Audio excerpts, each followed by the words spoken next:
Assalamualaikum warahmatullahi wabarakatuh. Saya Kania kelas 6 akan menceritakan literasi tentang Sa'ad bin Mu'adz. Kematiannya menggetarkan siksana Allah.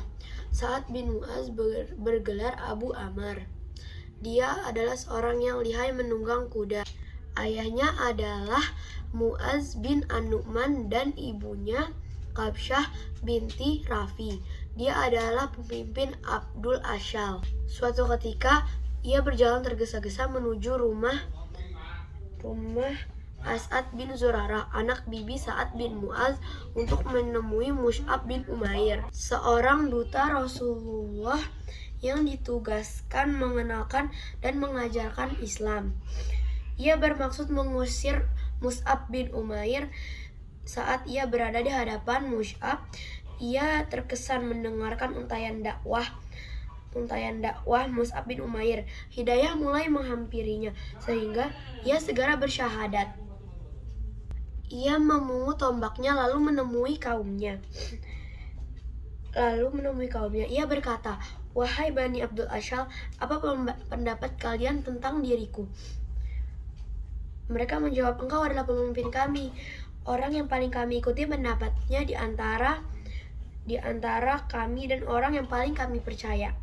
Saat melanjutkan, "Tak seorang pun di antara kalian, baik laki-laki maupun wanita, dilarang berbicara denganku sebelum kalian beriman kepada Allah dan Rasul-Nya." Mendengar seruan tersebut, Bani Abdul Ashal bersyahadat memeluk Islam. Kala Rasulullah dari Mekah ke Madinah, Sa'ad dan kaumnya menawarkan harta kekayaan yang dimiliki dengan penuh ikhlas.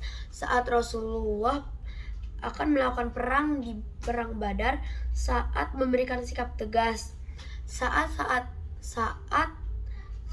sedang berkeliling, sebuah anak panah mengenai lengannya. Darah mengalir deras. Ia terkena panah Hibban bin Qais al-Arokah. Kemudian Rasulullah memerintahkan untuk segera merawat Sa'ad di kemah Rufaidah agar memberitahukan beliau untuk menjenguknya. Luka Sa'ad semakin hari semakin parah. Di saat-saat akhir kehidupannya, saat Rasulullah SAW mengunjunginya, Sa'ad bin Mu'adz radhiyallahu anhu pun mengembuskan nafas terakhirnya. Ia wafat di pangkuan manusia yang paling ia cintai, Rasulullah SAW. Ia wafat pada 5 Hijriah. Ketika itu usia beliau 37 tahun dan dimakamkan di pemakaman Baqi di Madinah. Assalamualaikum warahmatullahi wabarakatuh.